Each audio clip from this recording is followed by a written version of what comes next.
Karina Kimming, e que também mais tarde vai falar-nos do seu livro, não é? Mas por hora ainda queremos perceber esta questão do autodesenvolvimento, né? Explorar isto, até para que mais tarde cada um de nós possa perceber como melhorar o seu desempenho profissional. Completando o que a Cristina resumiu bem nesses três pontos, eu iria complementar aquilo que ela referiu. Em primeiro lugar, tem que haver uma visão de mim própria em saber o que eu ganho com isso, não é? O que eu ganho com, por exemplo, com autodesenvolver, não é uma coisa o que isso vai me trazer? Penso sempre que quando a pessoa vê isto como ganho, há um maior interesse também no desenvolvimento pessoal, não é? E esse ganho começa por onde? Bom, há coisas na minha vida de todos nós, todos os dias, que tornam-se de alguma forma barreiras ou tornam-se limitações, não é? Às vezes na relação com alguém, no meu trabalho. Então, todo dia tem alguma coisa que talvez eu não goste tanto, que eu gostaria de alterar, que me irrita, ou que me estressa, ou que me magoa, ou que me incomoda. É tal pedra no sapato, né? O sapato talvez é um número a menos do que aquele que eu deveria vestir, né? Então é essa pedra no sapato. Toda a gente sabe o que é um sapato apertado. E sabe o que é uma pedra, aquela pedra que entra, que a gente, na altura que a gente não quer que ela entre e fica magoando, né? Então todos nós temos essa pedrinha. E a questão é, bom, a pessoa pode optar ignorar a pedra no sapato, não é? Aí a pedra vai começar a fazer uma ferida e às tantas aquilo vira realmente um problema, não é? Ou a pessoa opta por, bom, deixa-me olhar para a pedra, remover a pedrinha no sapato, né? Talvez comprar um número acima, porque o sapato já não está servindo, né? Aqui ajustar melhor a vida para que justamente possa compreender melhor as relações, que possa alterar, né? E isso não é porque ela vai fazer, às vezes é engraçado que quando fala isso do autodesenvolvimento, me lembra aqui de uma situação em que a pessoa diz, mas eu vou mudar e o outro é que vai se beneficiar, e eu? Né? Eu digo, não, a primeira pessoa a beneficiar é o próprio, né? Eu quando mudo, eu não vou mudar pelo outro, né? Eu vou mudar porque eu quero mudar. E quero mudar por quê? Porque eu quero viver sem a pedra no sapato, né? Então, se eu conseguir ter uma melhor gestão da minha pessoa, da minha vida, das minhas emoções, da realidade que se passa à volta, então eu consigo um calçado confortável, né? Então, maravilha, vou andar mais, vou ser capaz de ir mais longe e talvez vou descobrir coisas das que eu até não sabia. Até que nem sabia que tinha, não é? Que são os tais talentos que às vezes as pessoas têm dentro, ocultos e que não sabem porque não tinham se desenvolvido. Eu vou pegar nesta colocação que a Karina Kimming faz, esta questão que alguém colocou alguma vez, porque é que eu tenho que melhorar para o benefício do outro? Como fazer com que as pessoas percebam com que, de fato, este melhorar é primeiro benéfico a si e não ao outro? Se nós encontramos situações em que muitas vezes a questão profissional, a questão do trabalho, para alguns tem muito a ver com o salário e não com a satisfação propriamente dita. Bom, eu me fez lembrar aqui um caso que eu tive há muitos anos atrás, em que fomos trabalhar, portanto, uma empresa, era uma empresa pequena, e contratou o serviço e, como é natural, eram várias pessoas-chave que tinham a ser trabalhadas. E aquilo era uma empresa de catering, então eles faziam muitos eventos para casamentos, para grandes empresas, com 300, 500, 700 pessoas, portanto aquilo era uma dimensão e era muita gente trabalhando. E havia pessoas fundamentais, uma delas era o cozinheiro, não é? Porque se ele falhasse, tudo falhava. E estava a haver um problema muito grande entre uma das donas da empresa, né? Portanto, eram duas donas, e uma delas estava a haver um problema muito grande, eu estava entrando toda hora em conflito, ela e o cozinheiro. E aquilo era um conflito pegado. O que acontece? A partir dali, quando eles contrataram os serviços, nesse caso, os nossos serviços, eu resolvi trabalhar com o cozinheiro, não é? Portanto, claro, como é natural, a gente tem que ter vários profissionais, para uma questão ética, né? Trabalhar. E essa foi uma das questões que ele dizia, então, mas ela tá me contratando para eu melhorar, porque ela tem um problema comigo. E eu disse, então, quando vocês discutem, ela discute, você não. Porque o que eu saiba, então não é discussão, a gente tem que criar uma nova palavra no dicionário, porque discussão implica duas pessoas, pelo menos, não é? Então foi quando ele começou aí a perceber que ele também estava em conflito com ela. Portanto, até ali ela não tinha ganhado essa consciência. E depois eu disse assim, olha, para nós evoluirmos, eu não quero que ninguém esteja obrigado a fazer nada. Tanto aqui, claro, a empresa está contratando, está pagando e de alguma forma a pessoa sente assim, por que eu tenho que melhorar só por causa dela? Porque ela que é a dona da empresa, né? E eu disse para ele, mas tem uma coisa, se você mudar, se você decidir mudar, porque é uma decisão que vai ser sua, eu vou lhe mostrar um caminho. E você vai decidir se você quer ir por um caminho, como Alice no País das Maravilhas, né? O gato Cheshire aparece e diz para ela o caminho. Ela pode tomar aquele caminho ou não. Então vai ser uma decisão sua. Agora, uma coisa é certa. Talvez a gente pode explorar o que está levando esse problema. E será que é só aqui ou também há outras pessoas na sua vida que isso se repete, não é? E claro que explorando a pessoa começou a perceber que não havia só aquela pessoa, havia outras pessoas. Mas mais longe ainda, que foi interessante, no final da sessão a pessoa dizer assim, eu compreendi que realmente esse dinheiro está sendo um investimento em mim. Agora eu quero fazer o processo. E por que ele compreendeu? Porque é o que eu disse para ele, eu não estou querendo aqui que ele trabalhe para melhorar. A única coisa que eu quero é ajudá-lo a ele verificar o que ele pode fazer por ele. Eu disse, amanhã, na segunda sessão, você disse assim, eu não quero ser mais cozinheiro nesta empresa, eu quero ser cozinheiro no meu restaurante, tudo bem. Pode acontecer. E eu vou apoiar, eu estou aqui para apoiá-lo, né? Então, no caso dele, ele compreendeu que o estresse que ele estava vivendo no trabalho, porque havia esses tipos de discussões, ele estava a levar também para casa, estava a influenciar também a família, e isso estava a desgastá-lo. Ele estava automaticamente se consumindo nesse desgaste. Isso estava fazendo ele começar a perder gosto, inclusive por aquilo que ele mais amava, que era cozinhar. E ele estava a perder o gosto por isso. Então foi, de alguma forma, ele compreender que a questão não está só fora, também está nele. Por mais que às vezes a gente não queira ver, nos afeta sempre. Em que muitas vezes os colaboradores ou os profissionais, quando param para pensar, eles têm metas específicas, não é? Têm valores específicos da organização e muitas vezes não sentem ali a abertura para o seu verdadeiro crescimento profissional. Ainda assim, como investir em si mesmo, sabendo que a sua vida é muito mais do que a organização onde se encontra inserido? Bom, eu diria, aqui temos dois aspectos. Se a organização ela está a contratar um serviço para trabalhar com os profissionais, então alguma coisa que se pode aqui, vamos dizer, eles podem beneficiar. Claro que na forma como eu trabalho com os profissionais, na metodologia que eu tenho, eu não vou só focar naquilo que são os objetivos da empresa. Obviamente que a empresa, eu digo sempre, a empresa paga quer resultados e eu tenho que apresentar resultado. E cada sessão a pessoa tem que sair dali mudada, ponto. Isso é a prova que há um resultado. E os recursos humanos têm que me dar feedback, né? Então, agora, dentro disso, mesmo assim, os objetivos, eu para vender mais, vamos supor, se eu tenho um objetivo de venda anual, eu para vender mais, não quer dizer que eu não seja um bom profissional, que eu não seja capaz de vender, mas há alguma coisa que está a fazer eu não vender mais. E são vários fatores. Claro que há o fator externo, de repente a economia, uma crise, uma inflação, né, uma mudança, um concorrente que ficou mais forte, claro que são fatores que têm que ser analisados, mas há também sempre o fator pessoal.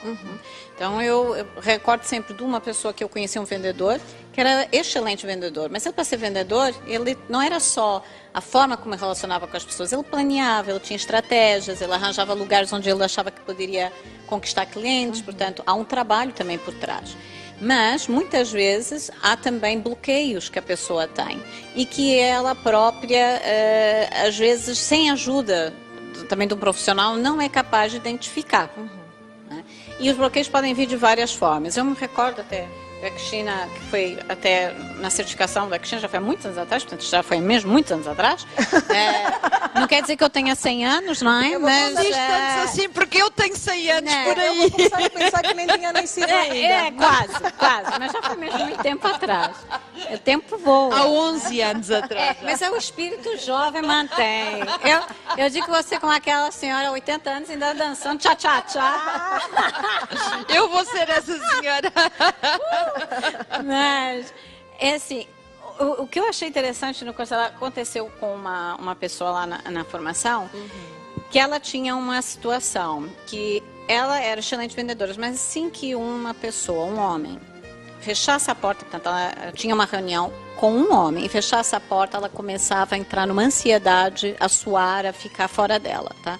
E ela tinha que sair e não vendia nada. Então aquilo começou a complicar a vida dela, porque ela tinha um objetivo de vendas, ela tinha excelentes capacidades, ela sabia vender desde que não fosse homem e que não fechasse a porta. Bom, aí começou a ser estranho. E claro, na certificação, que é uma certificação profissional, obviamente que a gente ensina as pessoas a trabalhar com várias ferramentas. O que aconteceu? Fomos a um evento com essa pessoa, sendo conduzida numa demonstração em que tudo, no fundo, ali, os grupos, as pessoas profissionais estavam a ver, Sim. em que essa pessoa foi a um evento que ocorreu na infância, que nem tinha a ver com aquilo. Mas foi um evento em que ela foi quase violada por um estranho e que fechou a porta. Então, é assim, ela de uma forma inconsciente, não era consciente, ela refazia o mesmo processo cada vez que um homem fechava a porta, mas ela não tinha consciência que isso vinha lá quando ela tinha 6 anos de idade. Ok? Então, quando mudamos esse evento emocional, obviamente que o comportamento naturalmente dela mudou. E com certeza ela já começou a ser capaz de estar com senhores também, de vender, sendo que aquilo já não era uma ameaça. Deixou de ser uma ameaça para se tornar uma vantagem. Então, muitas vezes, eu digo, nem sempre a gente vai saber como resolver. Okay? Mas nós temos muito mais fatores que nos influenciam no dia a dia e isso, claro, contribuiu para a empresa. Não é? Se a empresa, por exemplo, investiu, uma pessoa resolve isso, a pessoa vai vender mais. Então, ela vai conseguir resultados para a empresa ao mesmo tempo que ela está também trabalhando consigo própria. E vai ser um ser humano melhor. Sim. E de cada vez que um ser humano se torna melhor nessa sessão das palavras, eu compreendo que eu também sou limitado, que tal como eu tive tristezas e dificuldades, tu também tens, o outro tem. Tornamos aqui também um meio muito melhor para trabalhar nas empresas, porque as empresas não têm que ser só conquista de objetivos, elas têm que ser mais do que isso. Seja muito bem-vindo ao segundo bloco do A Tarde é Sua. Hoje que falamos do autodesenvolvimento. Queremos, de fato, perceber como melhorar o desempenho profissional. E estou em conversa também com a autora deste livro, Os Poderes para se tornar o seu próprio mestre. Nada mais do que a Karina Kiming, que está aqui conosco. Vamos dar continuidade à nossa conversa, lembrando assim, estimado telespectador, que neste bloco pode ligar para nós e deixar ficar aquele que é o seu contributo. Mas até porque tenho em mãos este livro que diz os poderes para se tornar o seu próprio mestre, gostava uma vez mais que explorássemos o auto-boicote, não é? Aquilo que muitas vezes nós fazemos em nós e que impede com que possamos ser os nossos próprios mestres. Bom, eu tenho... geralmente dizem que o boicote é algo negativo, não é? É porque eu, de alguma forma, estou a arranjar uma estratégia, digamos assim, para não fazer algo. Mas eu tendo sempre a dizer que ele é uma coisa boa. Tem uma boa razão pela qual eu não faço. A questão é que ainda não sei qual é a razão. Não é? É só essa a questão. Então, se uma pessoa diz assim, eu este ano, e geralmente no início do ano, não é? Quando há a passagem de ano, o pessoal vai fazer aquelas resoluções e tal, não é? Que fica depois lá mofando até o final do ano, vou emagrecer, vou andar mais, vou fazer isso, vou fazer aquilo. Né? Na primeira semana começa a correr, na segunda já só anda, a terceira já não sabe onde está o tênis, a quarta esqueceu-se que andava, não é? E depois vai assim nessa sequência. Mas claro, se a pessoa decide que quer emagrecer e não emagrece, a gente pode dizer que está a boicotar, ou está a fazer o tal auto-boicote. Eu comprometi-me comigo própria, que ia emagrecer, e na primeira semana correu bem, mas na segunda já estou a comer batatas fritas, depois já estou comendo um bolo de chocolate, aquela fatia está ali deliciosa olhando para mim, seduzindo-me, não é? Eu tenho que agarrar aquilo, não é? E assim vai, não é? Então a pessoa diz, bom, então você está fazendo um auto-boicote, porque de alguma forma você se comprometeu com algo e você ao mesmo tempo está a descomprometer-se. Não é? Só que aí eu digo, há uma razão porque a pessoa está fazendo. A pessoa não vai se auto-boicotar, sabendo que se eu, por exemplo, preciso perder peso, porque considero que até em termos de saúde está a me prejudicar, então se eu tenho mais perdas que ganhos, e eu assim mesmo faço tal boicote, é porque há alguma razão positiva ou há alguma coisa que eu estou a ganhar com o peso. Sim. E alguma coisa que eu estou a ganhar, mesmo que de forma, lá está, e volto eu ao inconsciente, que estou a ganhar pelo fato de eu continuar nesse sabotamento, vamos dizer assim, em sabotar.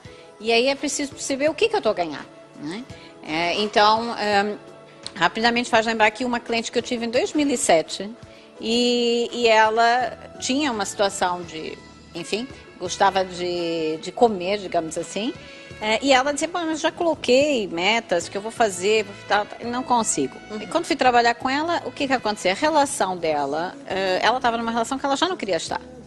Então, a forma dela afastar outra pessoa, de uma forma inconsciente, era comer. Então, quanto mais gorda ela fosse, menos ela queria ela. Não é? Então, ela arranjou uma forma, que talvez, a gente poderia dizer, talvez não é a melhor estratégia, mas foi a forma como ela encontrou, sem ela ter consciência disso, né? Ela tá a importância do desenvolvimento pessoal, isso, a gente ganhar a consciência de que há coisas que a gente faz que prejudica a nós próprios. Ela estava se prejudicando. E quando ela veio falar comigo, ela já estava numa situação em que realmente o médico já estava a dizer se ela não parasse, ela ia ter diabetes. Então já era uma questão de saúde séria, né? Então foi aí que ela, eu preciso de ajuda, porque eu não estou conseguindo. Já o sabotamento já era um sabotador, aquilo já era milenar. Aquilo já era um Merlin sabotador, aquilo já tinha 1000 anos. Né? E foi aí que ela, agora eu preciso mudar mesmo, porque agora é uma questão de saúde. Tá? Eu tenho filhos, né? É aí que a gente foi ver. Então o que acontece? Eu, como não conseguia terminar a relação, como eu não conseguia enfrentar o problema na relação, eu ia comer. Então é uma forma de sabotar. Então sabotador, mas é uma razão positiva. Então, claro que talvez ela ainda não tinha ganhado a consciência nem a capacidade ainda de como é que eu posso resolver a minha relação, né? E como é que eu posso direcionar a minha vida. Então, quando a pessoa está perdida, não sabe para onde vai, nem de onde vem, aí o sabotador entra mesmo na história. Karina Kimming, gostava de ouvir o seu comentário relativamente a esta colocação da Marta Mulungu. Eu estava a ouvi-la e estava aqui a me recordar daquele ditado, né? Que é, se quer realmente, de alguma forma, fazer com que um homem cresça, dele, né, a vara de pescar e não o peixe. Né? E eu penso que vai de encontro exatamente àquilo que a Marta está a referir. Isso tem a ver com a tal responsabilização que já a Cristina também referia, não é? Que é extremamente importante. As pessoas são responsáveis pela vida delas. Elas nasceram sozinhas, vão morrer só. Não é? Isso é uma certeza absoluta. E todos vamos morrer também. É uma segunda certeza. E quando nascemos é porque alguém nos colocou no mundo, tudo bem, não é? Então aí podemos responsabilizar os pais, não é? Mas isso não vai ajudar muito para eu viver o dia a dia.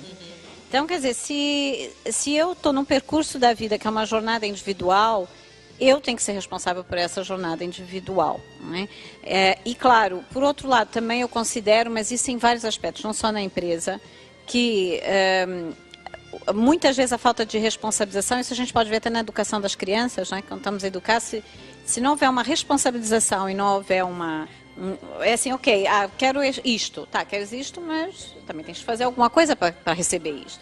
Se é dado, como aconteceu nas gerações que vieram, né, a partir dos anos 90, que é isso, toma isso, toma aquilo. E principalmente no Ocidente a gente vê isso, criou-se crianças que elas são extremamente impacientes, tanto hoje jovens, não é? Têm um nível alto de ansiedade, não sabem esperar, não sabem lutar pelas coisas. E por quê? Porque tudo era dado, não é? E de uma forma gratuita, eu não tinha que fazer esforço. Então agora eu tenho que fazer esforço, porque as empresas agora me exigem que eu faça esforço, eu não sei fazer isso. Então, no dia de hoje, há um paradigma que está a se ocorrer nas empresas, e eu tenho estado a trabalhar nisso, e inclusive há pouco tempo eu fiz uma palestra sobre isso, como lidar com os milênios, não é? Porque é uma geração que tinha tudo, não é? Principalmente no Ocidente, e agora não tem esforço nenhum, não sabe o que é, e agora como é que eu faço? Não é? Então, na verdade, esta não é uma realidade do nosso contexto em particular, Marta Mulungu, estamos aqui a perceber da Karina Kimming que é algo que está a acontecer para esta geração. E não só para essa geração, acho que está acontecendo um pouco no mundo. A partir do momento em que, nos anos 50, houve uma viragem que, não, você é importante, você é único, você é individual, então, né, você tem que só pensar em você, né? Acabou-se por, de alguma forma, com vamos dizer, o capitalismo se tornar maior, a se nutrir, de alguma forma, que as coisas são fáceis, não é? Todo mundo pode ser, não é? Não, você é lindo, maravilhoso, não é? Põe um cartaz, todo mundo vai ser feliz, não meu precisa Deus. nem fazer esforço. Não, e tudo é tão fácil. Então, a gente vê as publicidades, lave com esse shampoo, seu cabelo tornará lindo, né? Eu estou cansada de lavar e não torna-se lindo por si só, né? Mas tudo bem. Coma isso, você vai emagrecer no instante. Tome esse batido, era bom. Fecha a boca que sim, meu filho. Tomar um batido, não. Então tudo é muito fácil, então por que que, né? As coisas não são assim. Eu faço um estalo. Então, tudo isso nos deixa um pouco, eu digo, adormecidos e achando que as coisas têm que vir de uma forma fácil e que eu não preciso fazer esforço. Mas não, a vida, ela é trabalho, ela também é esforço, também é dedicação e é responsabilidade. E nós somos responsáveis por nós e também somos corresponsáveis pela sociedade. Uma vez, uma formação há muito tempo atrás, isto ocorreu em Lisboa, que as pessoas estavam falando toda hora do governo na altura. Eu disse assim, gente, vocês estão falando de vocês. Porque assim, aquele senhor que está ali, vocês votaram ou não votaram para chegar lá. Ele é a imagem de como a sociedade está.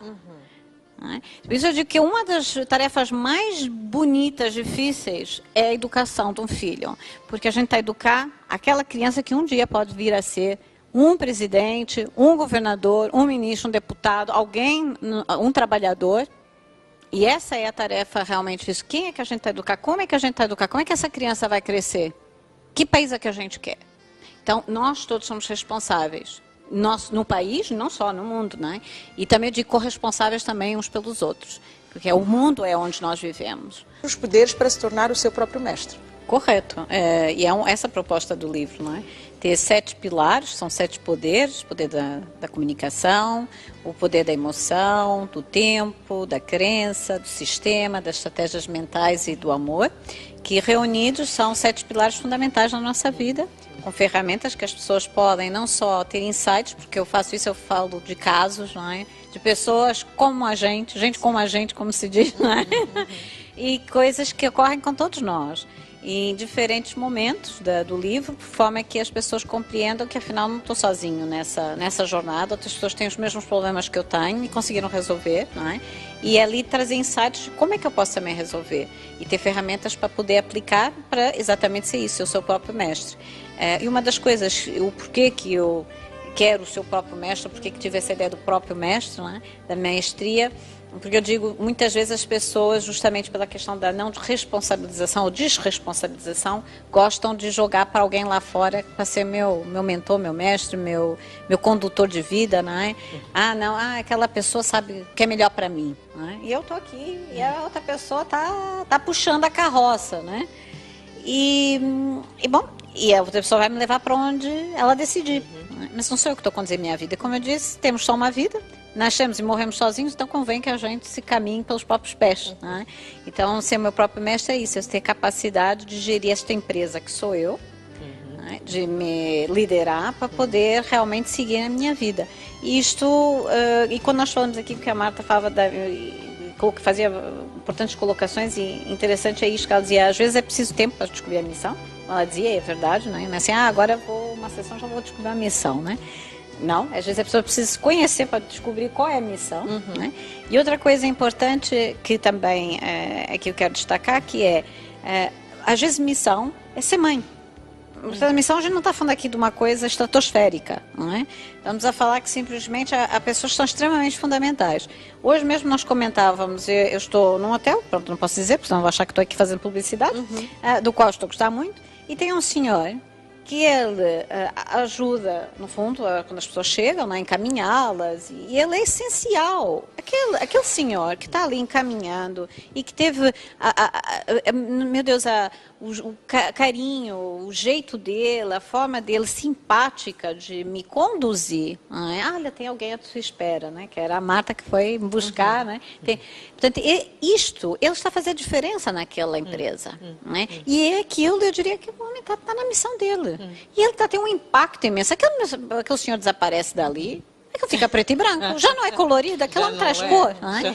Então, a missão pode ser isto. E por que falando de missão, grosso modo das pessoas, quando pensam na missão, pensam em algo, não que o que ele faz não seja grandioso, mas indo aqui para o que muitas vezes acomete a cabeça das pessoas, que seja algo que todo mundo possa perceber, que seja algo que chame muita atenção. Isso é engraçado, que é um artigo que até vai sair agora no mês de março, que eu escrevi, que tem a ver com a questão que eu chamo, nós estamos a ver na era do narcisismo, não é?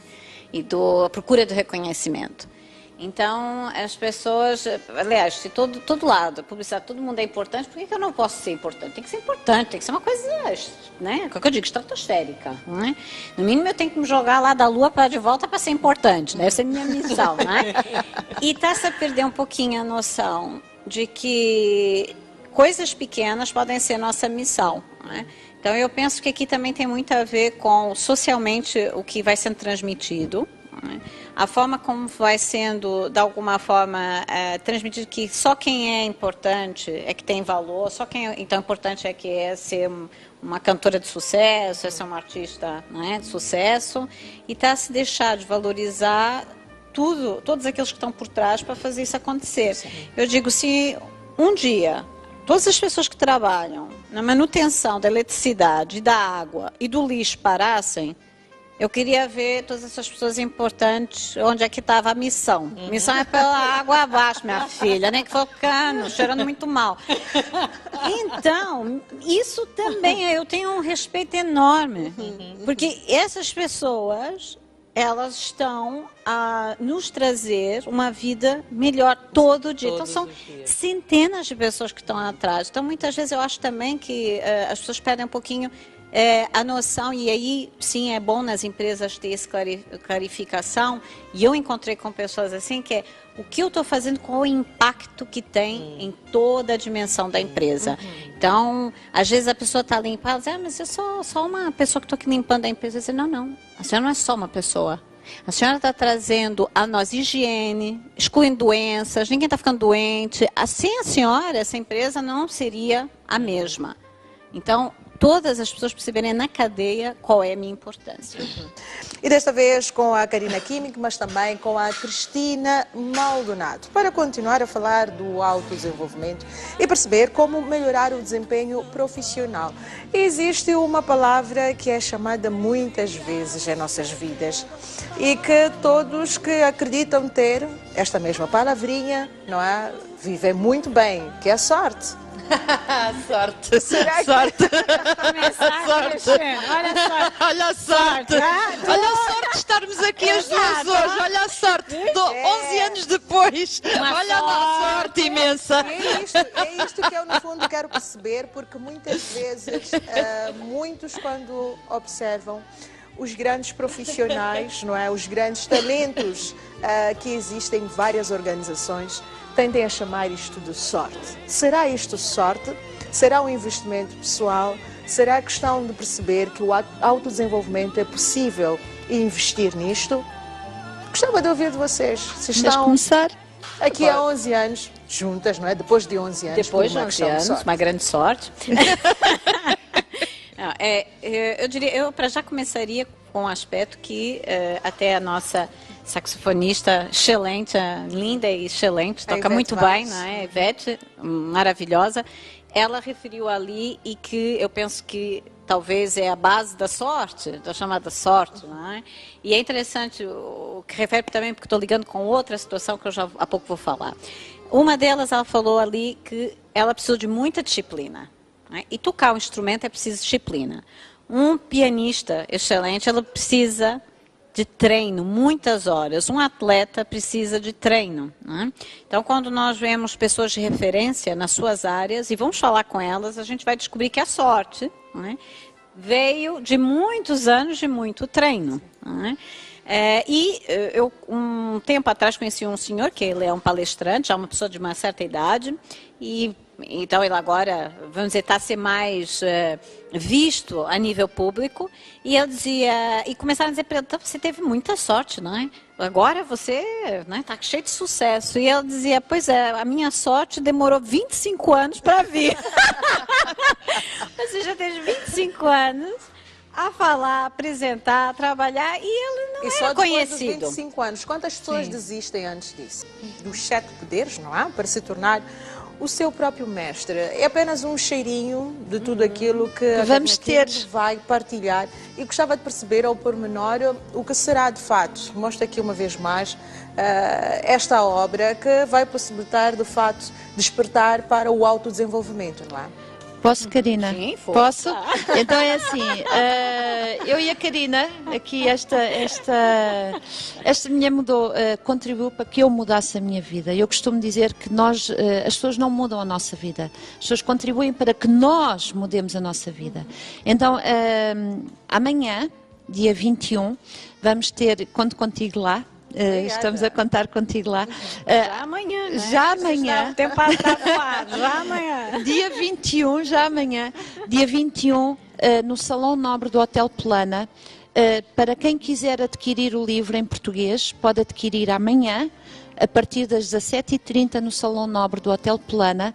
Vamos fazer um talk show. Aquilo que tu estás a fazer connosco, eu vou fazer com a Karina. Vai ser uma responsabilidade muito grande. Ando a aprender contigo.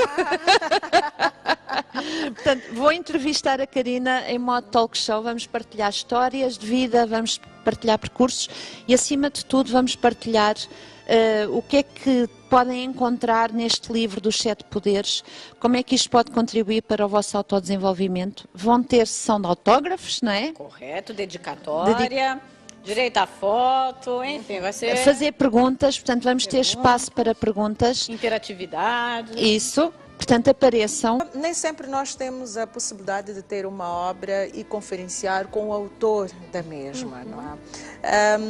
O que é que tem para dizer, de fato, para todos os telespectadores que nos acompanham neste momento, para que percebam que, de fato, vale a pena amanhã ir lá, ter o livro e que vai fazer diferença em suas vidas? Eu digo assim, se a pessoa se ama, se a pessoa gosta de si mesmo, vá. Porque eu muitas vezes digo, às vezes as pessoas gostam mais, acham, né, que amam os outros, né? Eu amo tanto aquela pessoa, mas depois não a si. Então acho que o primeiro passo amanhã é, eu gosto de mim, eu quero o melhor para mim mesmo, então vá amanhã. E aproveite e descubra o que são esses 7 poderes. Acho também que aqui, o que serão, né? Por que isso é importante para mim? O que isso vai fazer com a minha vida, né? E o que eu posso ganhar com esse livro? Amanhã a gente vai revelar. E porque estamos mesmo na reta final do nosso programa, não posso deixar de saber de si, Karina Kiming, o que é que está a achar de Maputo, de Moçambique, de uma forma geral? Olha, assim, o primeiro momento, para já, uma coisa que eu adorei, quando sobrevoei, estava ainda a aterrar, é o verde, não é? E é curioso que, falando, as pessoas vivem aqui e acabam por se esquecer da beleza que o próprio país tem. E eu digo, não é só a beleza externa, é a beleza interior. Uma das coisas que me impressionou já dentro do avião e depois mesmo no aeroporto foi a gentileza com que fui tratada. E isso me parece que é algo natural, não é? Aqui. Então eu disse, meu Deus, eles são extremamente gentis. Então, uma lição que eu estou levando daqui. Gentileza gera gentileza. É verdade. Segundo, uma natureza lindíssima. E vejo muitas pessoas a conduzirem carro, passarem de um lado para o outro e não olham para as flores que estão a nascer. Não olham para as flores que estão nas árvores. Não é? Então, muitas vezes, a riqueza que tem aqui dentro das pessoas e na natureza, que talvez ainda há muito para se poder aqui dar um up. Se explorar e desenvolver. Né? E eu acredito muito que países, e nesse caso como Maputo, que é como se fosse um embrião que ainda está se desabrochando, mas é preciso aqui esse tal autodesenvolvimento para as pessoas começarem a ganharem poder e elas próprias, então, ajudarem em conjunto a que possam ir mais longe. De certeza que muito verde é o que existe neste nosso belo Moçambique. Desta vez a oportunidade de estar em Maputo, mas quiçá Cristina Maldonado, das outras ocasiões, também leve para as províncias.